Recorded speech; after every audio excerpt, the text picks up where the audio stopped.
Check 1, 2. All right. Here we go. Let's give Krissy Venosdale a call. We're going to find out what she's all about. Man, this lady has so much going on. Website, amazing. Classroom, amazing. Everything about her. Can't wait to talk to this one. Where are you, Krissy?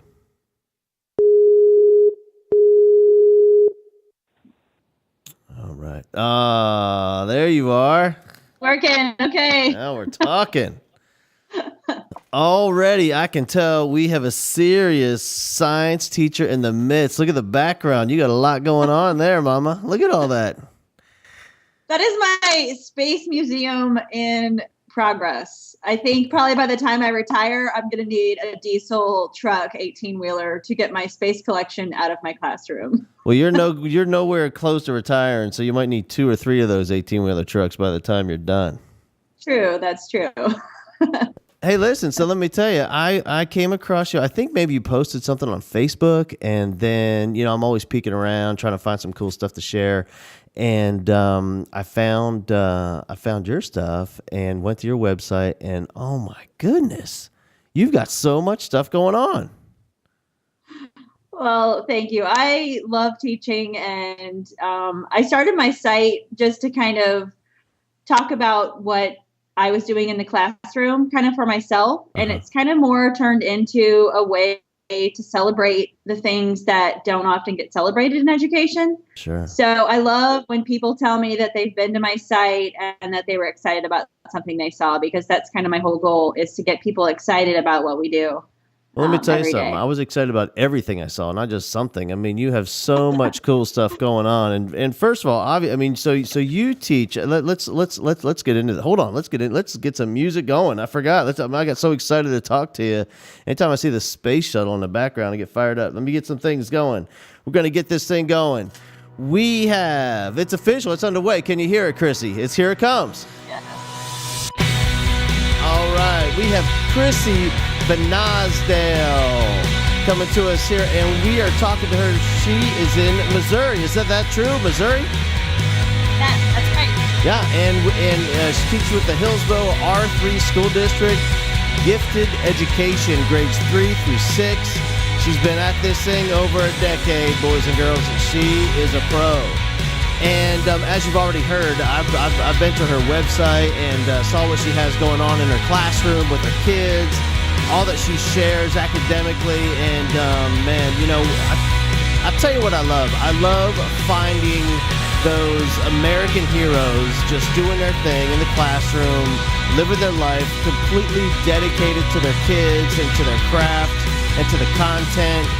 And man, I just get so fired up when I come across somebody who is living, this, in terms of the world, this anonymous, just pushing her cart anonymously down the aisle at the, at the Kroger or the H-E-B or whatever. But what's happening during the day is she stands before kids and is just delivering content in a passionate way that gets people fired up for science and, more importantly, for learning and discovering their own passion. And there she stands there every day and demonstrating what her passion is. And she's won awards. She teaches up a storm. And so, Krissy Venosdale, thanks for being on the show. How are you? I'm great. Thank you. Good. Hey, so I'm coming to I'm going to be next door. I want to be a next door neighbor here on Tuesday. I'm coming up to speak at the Fox C6 School District. Did you know that? No, I did not know that. That is right down the road from me. That's right. Now I don't know anything other than, so far I haven't studied the demographics. I usually do that like 2 days before I go. But I do tell you this, I think they have the best name of any school district in the nation, because when you say it real fast, the Foxy Six, sounds like a Charlie's Angels movie or something. I don't know. Yeah. But yeah. So you have been teaching for 11 years, and you have this whole space and science and just this passion for all things cool. And so the first thing I was hoping to talk about was Have you always been into the sciences, and have you always had a passion for it, or was this something that kind of came along from teaching? I think I've always loved science, not to the degree that I love it now, but I've always kind of loved it in some ways. When I initially went to college, I kind of wanted to be a doctor and was very passionate about science and wanting to be a surgeon and study the human body and all of that stuff. And I went to college and did a little volunteer work in a classroom, and that was all it took. The moment I went in that classroom and the kids were all excited about their crayons and what they were drawing, I was like, okay, this is where I belong.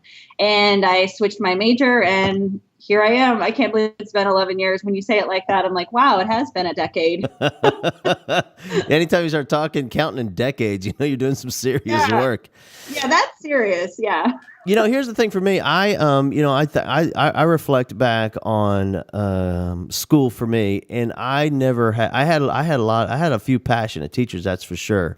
I can remember a band director, an English teacher, but I never really had that science teacher that was just so into it. And since I've become a teacher, I've seen lots of them. In a recent school I taught at, we have the guy that was always getting in trouble, and because if you're a science teacher and you're getting in trouble, that's a good man. You got some serious education happening. He was, building hovercrafts, and he'd fill the school full of fumes, and we'd have to evacuate the school, and so, that sort of thing. And so, it seems to me, now that I get older, I get more into science. It's like almost when I was younger, like my head, I could not even wrap around my head around some of these concepts of billions of light years and, things like that. But now that I get older, I find myself even more fascinated with science than when I was younger. So for you in your classroom, because you have grades 3 through 6, tell us some of the things that you do to really get the kids excited about what's going on with science and learning. The biggest way to get them excited is I never tell them how to do things. I kind of leave it up to them to figure it out. And the kids are naturally curious. And when you capitalize on their curiosity, they want to do anything. They get excited about anything. We recently got a rocketry grant, and we received a bunch of materials. And as I'm unpacking this stuff, the kids are like, "Where are we going to launch this?" And they're just automatically excited. If I start and say, "Okay, kids, I'm going to teach you Newton's law," and have them write down Newton's law, they're going to immediately shut off, because what does Newton's law really mean to them? It doesn't mean anything to them. On the other hand, if they build a rocket and launch it, and then I say, okay, this was Newton's law, let's figure out how this applies. Suddenly Newton's law is important to them, because they've just built something and they want to know how to make it better. They want to know how to make it go higher, go faster, and they have a reason to know it. So I always try to build in the reason that they're learning stuff, not just have them learn stuff just because it's in a book or in the curriculum, but because it's important for them to understand the world. And I let them know that from the beginning. It's interesting to hear you talk about it. So you have this concept of teaching science as if they're scientists, because that's what scientists do. They don't know, and they're curious, and they go and dig it up and find out and figure things out. And then maybe they're wrong, maybe they're right, but they're going to figure that out in the process as well. Right. And the biggest, most powerful thing is when I tell them that I don't know either. When they know that I don't know and that they're teaching me something, it's like this contagious, infectious excitement that, whoa, our teacher just admitted she doesn't know. And I never look at it like I need to be an expert. I need to tell them everything, because I don't know. When we do experiments, I would much rather them say, well, what would happen if I did this? Of course, I'm always careful about safety. I just want to throw that out there, But I think it's just so important to let them know that we're kind of on this learning journey together, and it's not me lecturing them. It's let's figure it out. Let's try it. And that's the kind of learning that sticks with them, I believe, until through their adulthood. Yeah, That's what I want. yeah, exactly. I mean, it's that love of learning, and what we talk about in Teaching a Rockstar. That I mean, one of the huge things is what you talk about is generating that interest and their natural curiosity, where they become conditioned to this emotion of success and curiosity, and they link those two up with learning and feeling great about themselves. And once they can link those two emotions up within them, that's when we reach that goal of what we all want, which is these lifelong critical thinkers and critical learners, and then they're self-critical and consciously parenting their kids, and it's kind of this legendary approach where we have a legacy of phenomenal students. And so when you were growing up and you were in school, and let's say you were you teach third graders. So let's say when you were in third grade, what kind of a kid were you? Were you that front row, hand in the air, all about school, or were you the back row by the door, head down? I was the kid that never stopped talking. Every single one of my report cards said she talks too much. She won't quit talking in class. Which I find kind of ironic now, because now I get paid to talk in class. Right. So that worked out for me. Made a career out of it. I think I look at some of my students now and I see myself in them.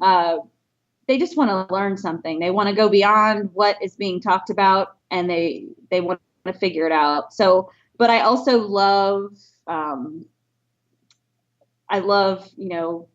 doing things and getting them done. So I think that part of school, I did what I needed to do and got it done. Yeah. And because you had that experience of being the talker and the talkative kid, what I found with teachers, that usually affects how you run your own classroom. So I would assume that in your classroom, you do not have, alphabetical order, perfectly straight single file rows and columns of seats, everybody on task, the same exact thing, same way. And I have a feeling that there's some collaboration going on, and there's some chit chat back and forth in that discovery process. Absolutely. That's pretty much sums up my classroom. It's never quiet. I call it organized chaos. Right. You never know what's going on in here. Kids might sit on the floor, where they work where they need to work. And yet it's organized. I can get their attention within 5 seconds if I need to, hold up my hand, everybody freezes. But everybody's doing their own thing and talking and communicating. And that's what I like to see. I love that concept is hold up my hand and everybody freezes. I started out, I taught a lot of things over the years, English, and I actually taught biology. Well, I wouldn't say I taught biology, but I was standing in front of a biology classroom for a while. And then I've done some other things, but I started out as a band director. And one of the things, and I was in Texas, and we have really competitive band programs. And so every second counts, all because it's, based on football.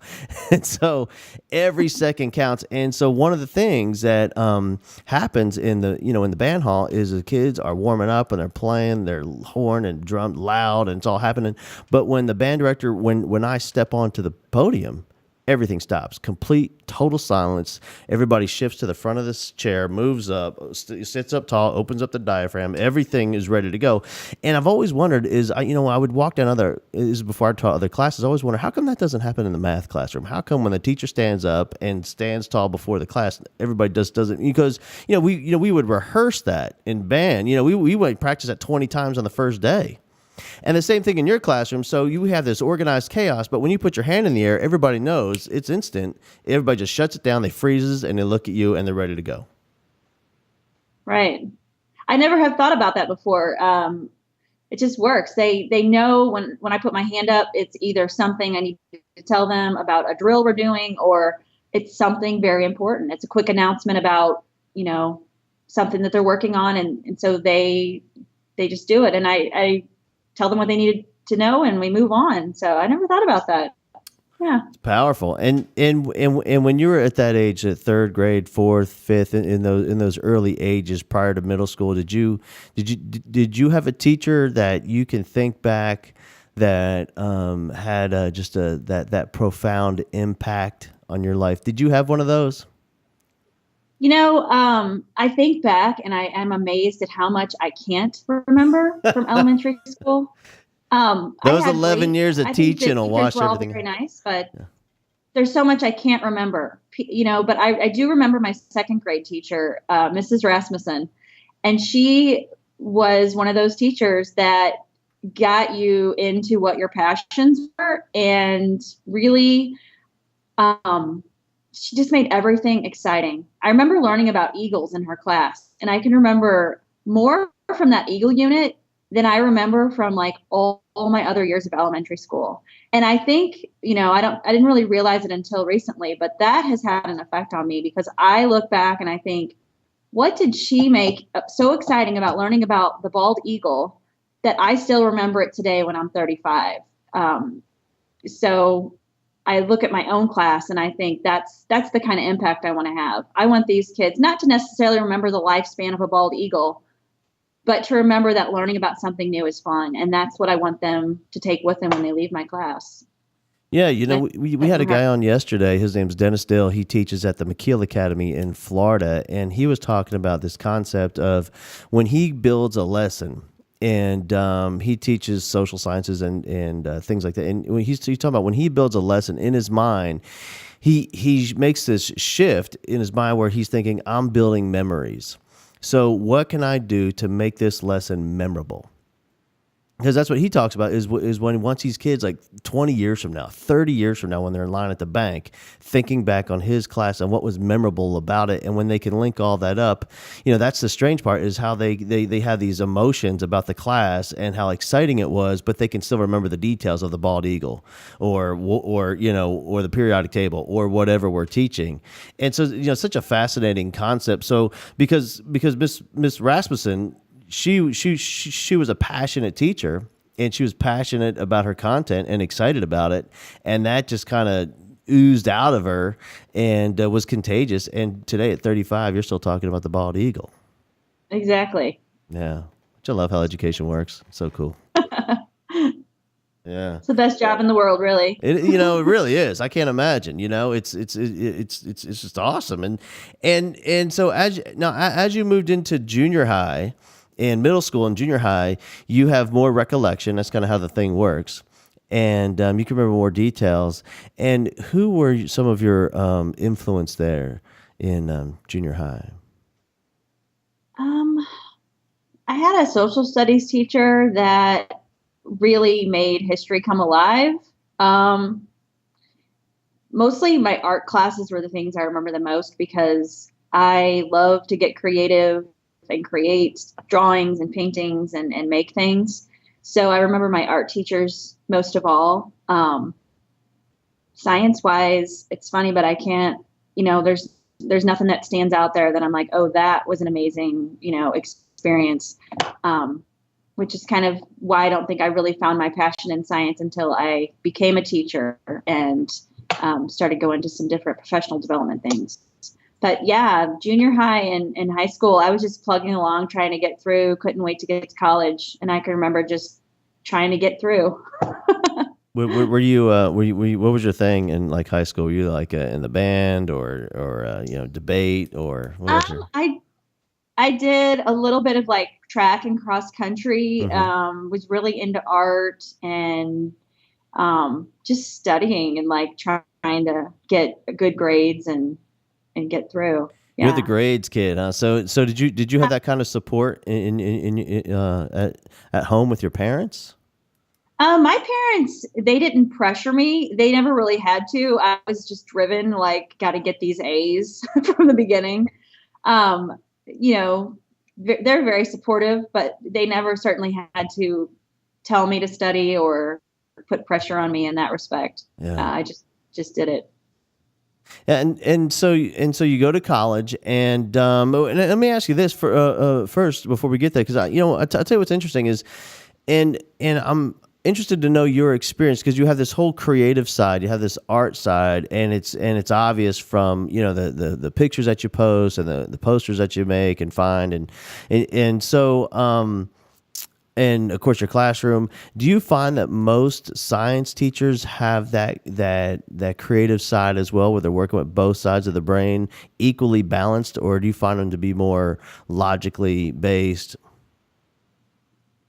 It's interesting. I spent the summer with 15 other teachers, science teachers from around the world at Advanced Space Camp, and a lot of them definitely have a creative, artistic side. I hear this big movement to like put art back into STEM and make it STEAM, and I think you can't really separate the creative side out of science. I don't know why it ever happened because science is creative. I mean, the people that built the rocket that went to the moon, they had to be creative. They were making something that had never been done. Right. And so I don't, I think they just go together. To me, they do. I know there's definitely people who are more like straight-laced, teaching the curriculum, focused. But I think science is creative when you really do it right. I think it is. Absolutely. And so you go to college and you're doing the pre-med track, it sounds like.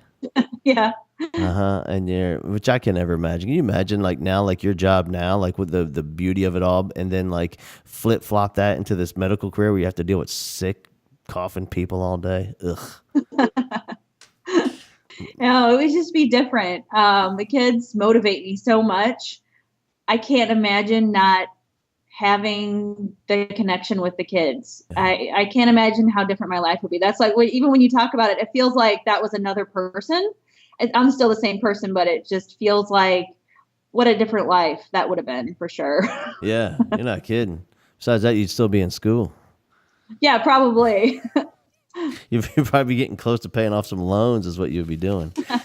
And so you go to college and you're doing the pre-med thing and you're all about the sciences and it's time now. When did you make that shift from being a doctor to being a teacher? It was about 2 years, and it was about halfway through college when I did the volunteer work.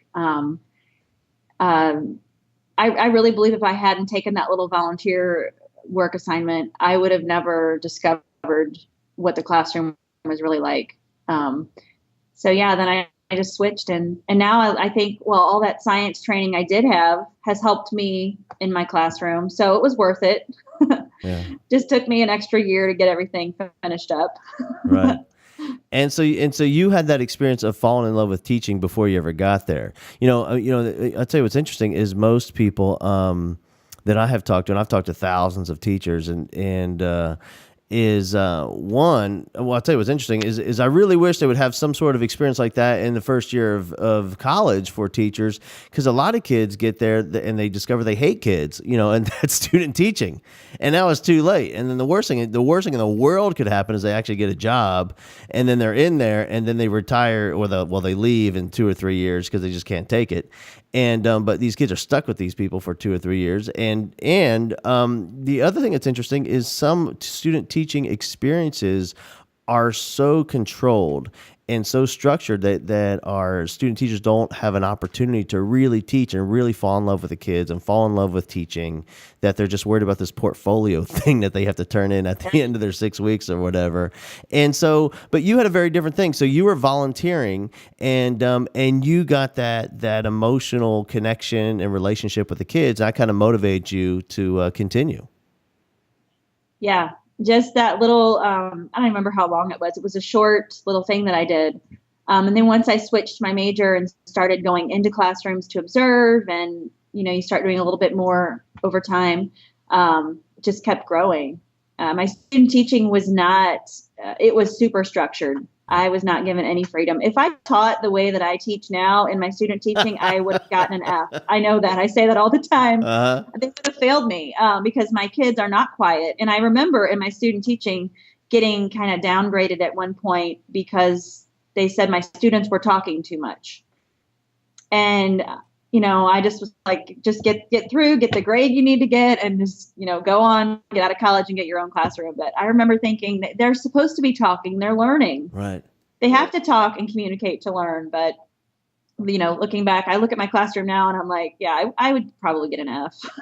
Yeah. It's so funny, and the thing is, it's interesting how you had that independent outlook on it already. Well, let me just get my own classroom, my own kids, and I'm going to do my thing. Because what happens to, a lot of people don't have that kind of strength and conviction of what they believe. And I'll tell you what they do. They just follow that model that they saw, which happens to be some teacher, shut up, sit down, and so they get into the classroom at the age of 21 and they're acting, that same thing. So I saw, man, I tell you, I totally find it fascinating that you knew deep down inside how you wanted to teach and what you wanted your class to look like. And it was probably because you got those notes on your report card about talking too much is what it was. It probably was. And my first 2 years of teaching, I taught in an inner city school, and I loved it. It was so challenging. The needs of those kids were so great. But at the same time, I believe that it's made me the teacher that I am today, because I didn't have any support. We didn't even have textbooks that we were thrown into the classroom, and they were like, your textbooks are on order. We had to create everything from scratch. And I'm like, that whole experience was kind of like teacher boot camp for me. And it really just reinforced, like, these kids need somebody to love them. They need somebody to encourage them to be excited about learning. And that's kind of what I focused on. So. Yeah, I tell you, in those kinds of schools, it steepens your learning curve fast. I mean, it seems to me every year you put in there, that's it's almost a year per month. If you teach a good solid years, when you come out of there, you might be a second year teacher chronologically, but really you're like a 7th or 8th year teacher, just because of the it's like working in the ER, man. You have so many different experiences, and they're so intense. And you have to make so many critical decisions every single day that you come out of there just with a crazy amount of skill, or not, or the other way, and it looks like it definitely benefited you. And so you spent a couple years there, and then and is that when you made the move to your district now? Yes. My husband was in the military and got out of the military, and we came back to the town that I grew up in, and I actually teach now at the school that I attended as a kid. So that's kind of funny sometimes. But yeah, now I've been here since then. So the school you teach at is where you went to school? Yes. Wow. Tell me, and the big question, are there any teachers there still? The high school Spanish teacher is still here. Senora Camp. She was wonderful. I remembered her. I still see her at our district meetings. Most of the other people know. When I first started, there were a few people, and they would tell me to call them by their first name, and I would instantly go into like rule follower mode as a kid. No, I cannot call them by their first name. They are Mrs. So-and-so. That I couldn't do it. Yeah, for me, I went back and student taught at the high school that I went to. And I had changed significantly in my 4.5 or 5 years since I had been there. And it was it was like one of those, it was kind of the best and worst. The best decision, because like I said, I was a band director when I started, and I had amazing band. I went there to hang out with them and to learn how they do what they do. But what was really challenging is there's no way in 4 years when you go back that you can really assimilate into the faculty on a professional level, like an equal playing field. Because it was still, as soon as I would see, Mr. Johnson in the hallway, I would revert back like, oh my God, I have to make sure I wasn't, I had to get myself together, Yeah. It's psychologically, it never leaves. And today, my kids that I taught, 20 years ago, they still, hey, Mr. Bowman. It's like, and I'm thinking, man, you're 40. Yeah. It's okay. And now you have mentioned the space camp thing a couple of times. And there's a lot of teachers that never get this kind of an opportunity. Tell us all about it. Tell us how you got into it. What happens? Was it a selection, application process? Tell us about the whole thing. I would love to, because I encourage every teacher to apply for this experience. I was on Twitter one day and saw a tweet come through that said Honeywell Educators Space Academy for teachers. And I'm like, oh, well, this sounds cool. Let me apply. When you apply for something and you think, well, I really would love to do this, but there's probably a bunch of teachers applying. We'll see what happens. I I got an email back saying I got accepted and got to go to Huntsville, Alabama for a full week. And that is when my love of space really took off. It was so inspiring to be with all those other teachers from around the world. And then they had another process where you could keep a portfolio of what you did when you went back to your classroom and then apply for the advanced camp program. And I just went to advanced camp last summer. And like I said earlier, I met these 15 other teachers from around the world, and we are actually in touch now, like every day. We talk on Facebook every day. We tweet each other. These people are inspiring and keep me motivated. We all have this motto, dare mighty things. It was in one of the videos that we saw there. So we'll like send each other messages, dare mighty things. And we just go for it. And to have a group of people that support you like that, and, you know, they live in Australia and India and Arizona, all over the place, is pretty amazing. And a couple of us just got together and applied to go on the zero gravity flight in Houston. Come on down. We will find out at the end of January if we get to do that. But we all got together and had a Google Hangout and just talked about our application. And I was like, this is pretty amazing that technology allows us living in 4 different states to get together and collaborate because we all share that passion for science. But I would encourage every teacher to apply to the Honeywell program because it was inspiring in so many ways. And I brought back to my classroom the feeling that science is fun and it is awesome. And just getting these kids thinking about science in a new way, not just from a textbook, but for the world. So yeah, it was amazing. It is amazing, and I love how you fill your life full of these experiences that it's the thing. I mean, one thing is the fact that you're inspired, and that's awesome. But the other thing is like you take active steps to keep yourself inspired by applying for these things and going and surrounding yourself with peers that are also fired up, and man, it's like this contagious, whirlwind. And that your kids get to witness. And here's the thing I really love is hearing you talk about learning, because like that rubs off on your kids, and I always say, like, if you're not, if you're a reading teacher, but you're not walking around with a book everywhere you go talking about the magic that's going on in these pages, they really don't know what a reader looks like, And it's the same thing with learning. They really don't know what a learner looks like until they see somebody talking about it in their personal life. And it's such a beautiful thing to talk about. And so at this camp now, how long did you the first time you went twice, right? You went to the first one and then the advanced one. And how long is the first one? The first one is 5 full days. And it is on a campus, or what's the setup? It's at the U.S. Space and Rocket Center in Huntsville. And you actually go to the space camp that they have for students as well. Kids can go there as well. But you stay in a dorm on the university campus nearby, and they take you by bus. And so you're basically all there all week long. So you really get to know these people, and you're kind of immersed in this whole passionate STEM experience, because you're going like from the time you wake up in the morning and literally have to wake up like probably 6 until 8 o'clock at night. You're doing missions, pretending to fly the space shuttle, and you haven't really gotten to know someone until you've co-piloted the space shuttle with them and you're having a problem and you have to try to solve it. Right. And then you just you feel like a kid again, because you're realizing like you're doing these challenging new things. I'm in my mid-30s and I'm learning to fly a space shuttle, and we were launching rockets and doing hands-on experiments that we could take back. That was the coolest part. Yeah, I love that. I love that line. You don't know somebody until you fly this space shuttle with them. That's good. Yeah, and I think this summer, and the name escapes me. I probably shouldn't even talk about it because I can't think of this guy's name. And he's he is like the space guy who's still out there talking about it.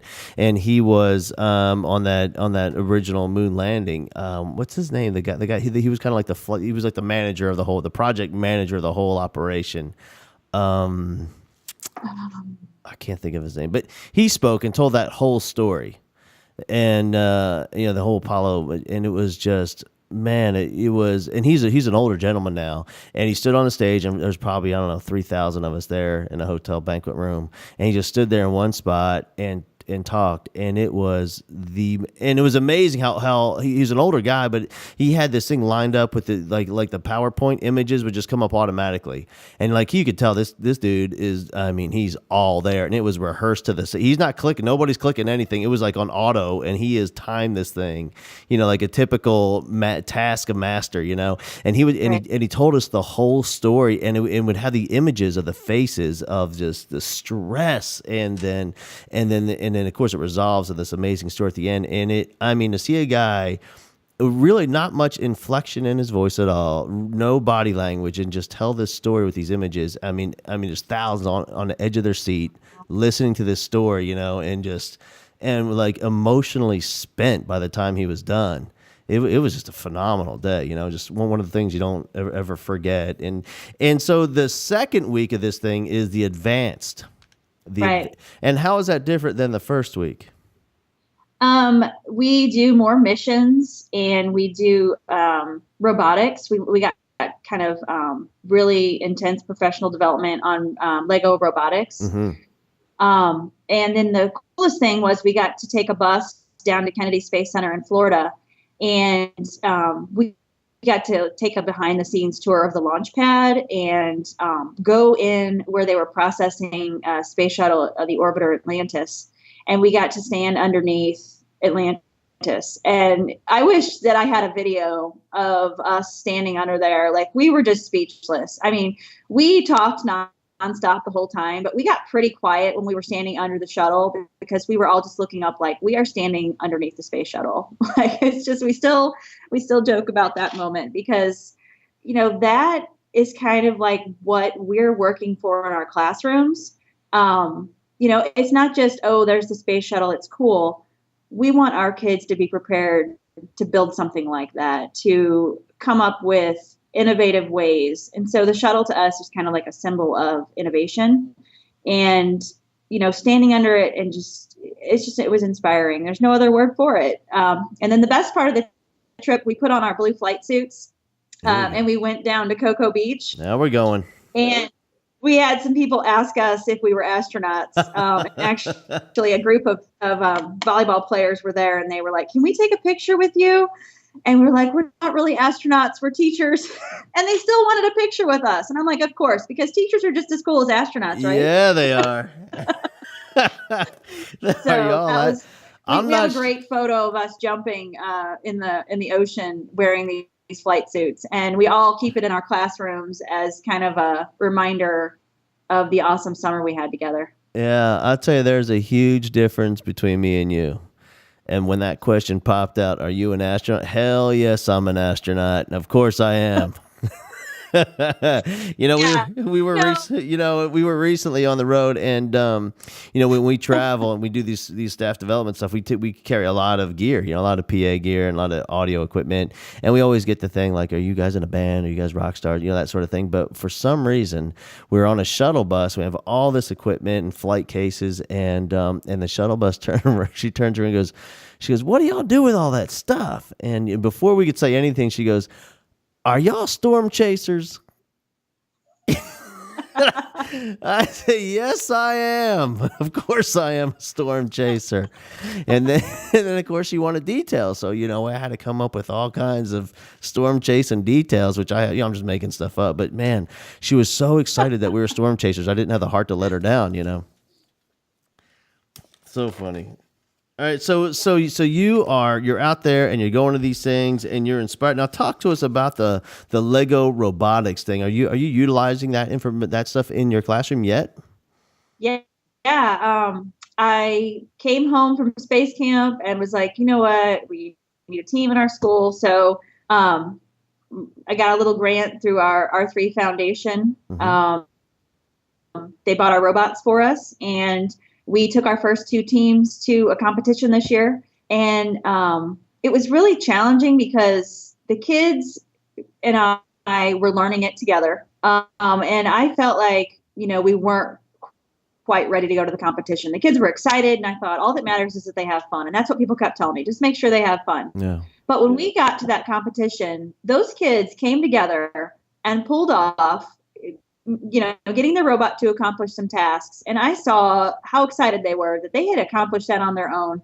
And I was like, you know what? That was all worth it. I didn't really even know what I was doing still at the end. And now I know more for next year. But they did. They had fun and they became a team. And that's what it was all about. People think it's just about the robot. But when they're building it and collaborating and figuring it out, and they have to do the programming, it's pretty awesome to see them come together for that. So I'm a huge fan of any type of robotics program in a school. Yeah, and you know what? It's no different between those kids in your classroom and the robotics competition. And even though I hate to use that word, and more of a demonstration, really, an exhibition. But it's so different between them and then your cohorts from your space camp. It's that same concept of people coming together and learning together and discovering together and creating cool stuff together. And it forms those lifelong bonds and memories. And so, some people, you can call it, classroom management on one side, but really what it is creating this team or this, what I call it, the family that comes every day, comes into the classroom, learns together, loves each other, wants to be a part of that family, all because you're discovering and doing really cool stuff. And so I have a feeling in your classroom, because you kind of have this vibe going on, and the excitement and the passion, it seems to me that you probably have one of those classrooms where the rules of the room are just kind of a secondary thing. They just kind of happen because of the culture that you've created. Right.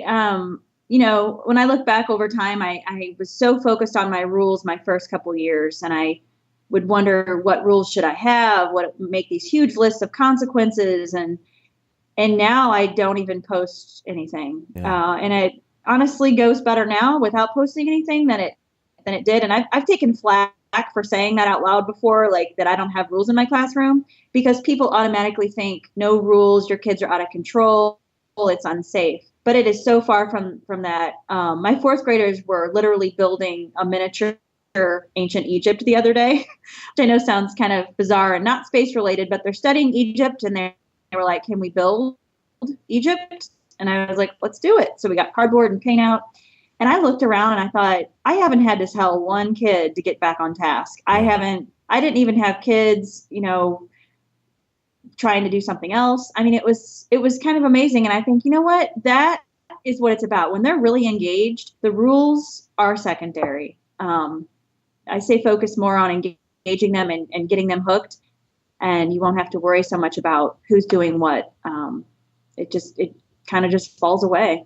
It really does. I always call it the sense of wow. If you have some big wow in your classroom, then, all that other stuff really does fall away. But you know what it is like when you catch flack for that, and that happens for a lot of creative teachers, it's about the person who's judging your classroom. It's really about them and their perception and what's going on in their mind. Because if they're, if they're really not enjoying what's happening in their classroom, and when they look through your skinny window on your door with the chicken wire in it, and they see, this, they say, well, there you go. See that? Look at that chaos. Kids are on the floor and they're painting. Look, there's paint everywhere. Look at them, and look, there's no rules on the board. You see, I told you, where really what's really happening in that room is a whole different reality of kids really are on task. They really are excited about learning. And so, from the outside, it sounds like you got some amazing stuff going on in there, and you're still fired up for teaching. You're like at the peak of it, right? You're still loving it.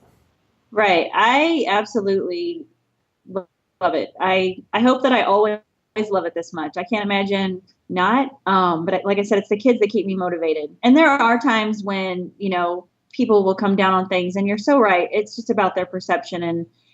And I always tell people, if somebody else doesn't like what you're doing, does that mean you have to change it? Because that's what we tell our kids. And I found myself telling my kids that, and then turning around and feeling horrible if somebody else didn't like what I was doing. And I'm like, wait a second, that makes me kind of a huge hypocrite if I'm like, do what you believe in. And then I'm like, oh my gosh, do something to please everybody else.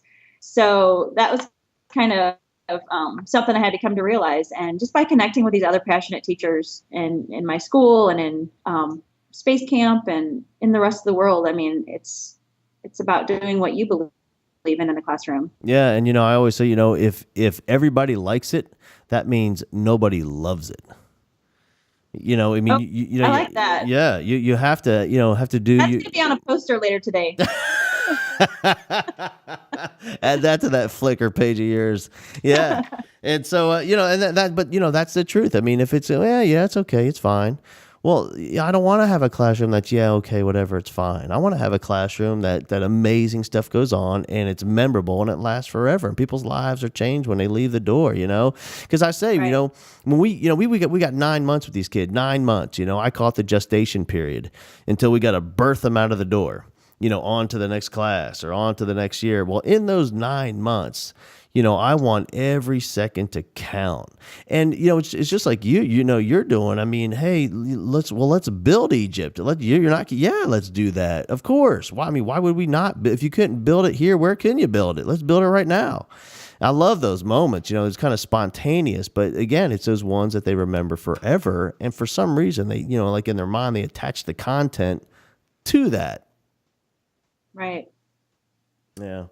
All right, so you are loving it. Let me ask you this. So what's next? Because you have all these. You've been around. You've been to these camps, and not only that, you're the 2013 Midwest Education Technology Spotlight Teacher, right here. And so you have some awards, and then you won grants, and you have a lot going on. What's next for you?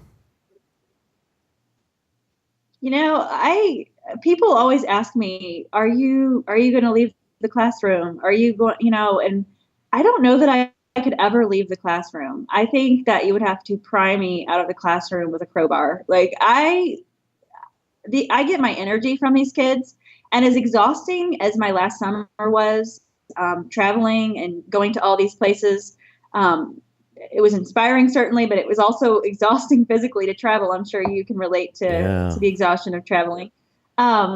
You tell these kids something, and one of my kids said the other day, you get to do so many cool things. You're so lucky. And another kid said, she's not lucky. She works really hard. And I was like, wow, like they get it, and then I had one write down a little note to me that said, I know that you love to learn because when you see these opportunities, you take them. And I kind of feel like I can be a link to them, to these cool things that they can see that they can do when they grow up. And that's kind of my goal. So, I may start teaching, at the university level on the side. I'm going to keep blogging. I'll do these things on the side, but my heart is in the classroom for sure. So I can't see myself leaving the classroom. Yeah, because I'm going to tell you right now that this is going to circulate, and then and here's what's going to happen. People are going to find out what's going on even more. I mean, there's a lot of people know what's going on because of all your your accolades here and your experience and your website.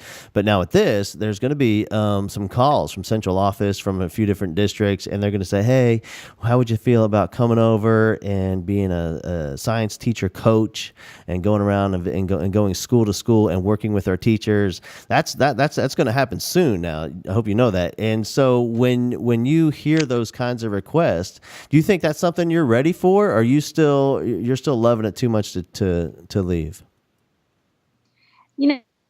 There are times when another teacher will come to me and say, thank you so much for sharing this. And I realize that you get the same feeling from inspiring another teacher that you do from inspiring a kid, because that teacher is inspiring their 24 kids, for that year. And that's pretty awesome. But I just, the kids are just, I can't even really explain it. I can't put it into words. They always have the energy to learn, and I can't imagine not being able to feed off of that energy. Yes, I'm kind of feeding off of them. Yeah. So. Yeah. And you're right, man. It is that exponential impact. When those teachers come in and observe what you're doing, and they take a little nugget from you or your blog or your website or a poster that you've created, and that's that whole paying it forward thing. And so it's not just in your classroom where you're having the impact. It's I mean, it's bigger than that. I mean, and it's huge. It is a monumental impact on the lives of people for generations. It's what teaching's all about. And talk to us a little bit about. Let me get. I don't write it down. Let me. Is it Venspired? That's the name of it, right? Venspired.com. And VEN Spired, SPIRED.com. Is that right? Yes. Okay, yes. Venspired.com. And when did you create this thing? When did this whole thing start? It's been about a year that I've been blogging regularly. I started out just kind of making some free like theme printables because I love to do stuff with Photoshop, and that's kind of like my creative side. And I've been working on my dissertation, which is kind of my boring focus side. So I kind of balance it out by write a couple pages, make something in Photoshop. And so that's why I've been generating a lot of posters lately, because the harder I work on that, the more I get involved in creating stuff. So I started making just a few theme printables, and I started the blog thinking, oh, I'm just going to give some of these away free to other teachers. But it has really turned into more of a place where I go to reflect about what's happening in my classroom. And that's kind of forced me to grow in a way that I didn't expect to happen with the blog. So now I just share positive things that happen. I never want my blog to turn into a place where I go to like complain and make it. I just think there's enough of that in education. I mean, I know people need to vent, but we just need to like lift each other up as teachers and, join together and like celebrate the positive things we have going on. So that's kind of what it has turned into. I'll have people write me and say, oh, thank you for inspiring me. And I'm always so humbled by that, because I'm like, I'm just doing what I love.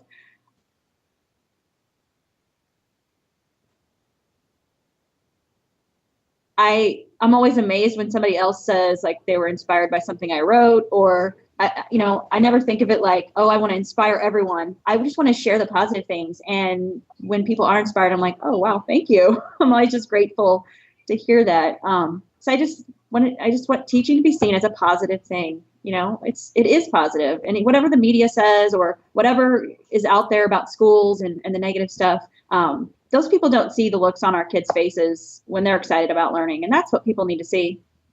Yeah, I'm always so amazed by all of that, and you're right. That's why I think that I was so drawn to you and your website and your blog, is because, rarely do you find that recipe where it includes the ingredients of absolute honesty and authenticity along with a positive message. Because most people are really good at being honest and authentic, while in the mode of complaining, well, that's easy.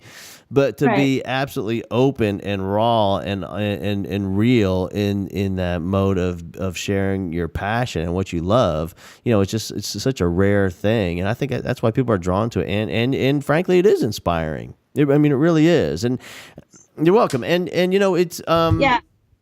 I was going to say the other thing is I agree that we need you to continue what you do, because you're right, in the news they focus on the challenges that we have in schools. They focus on the challenges we have in funding, and then those are the questions that are asked of teachers in the news, and then teachers give their honest feedback, which is negative a lot of times about what's going on in the funding and the overcrowded and the lack of books and the lack of resources and all that, and even at times where there are amazing things going on, for some reason it's like the negative story somehow gets out. I know in Houston, years ago we had that hurricane that hit New Orleans. Katrina hit New Orleans, and not all, but lots of those kids came to our schools. And of course, what was on the news were the daily, the fights and things that were going. But what they missed was the fact that we're clothing and feeding and educating children and finding them places to live, and teachers are housing, dozens of kids in their home to try to get them some normalcy in their life, if even at all possible. But none of that gets mentioned. It's all that negative stuff. And it seems to me that just in just about every aspect of education that tends to happen. And that's why I just love what you have going on your website, and not just what you're doing, but who you are as a person for so many kids and so many teachers. Well, thank you. I appreciate that.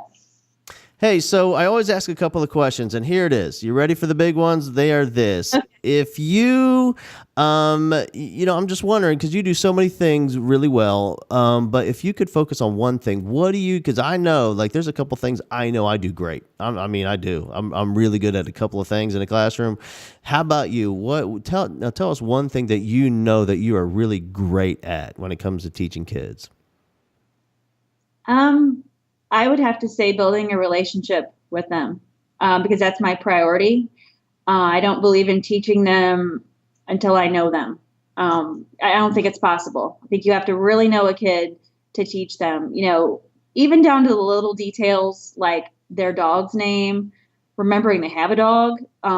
It's those little tiny things. And I'm not saying you have to know every single detail about a student where you're like overwhelmed with information.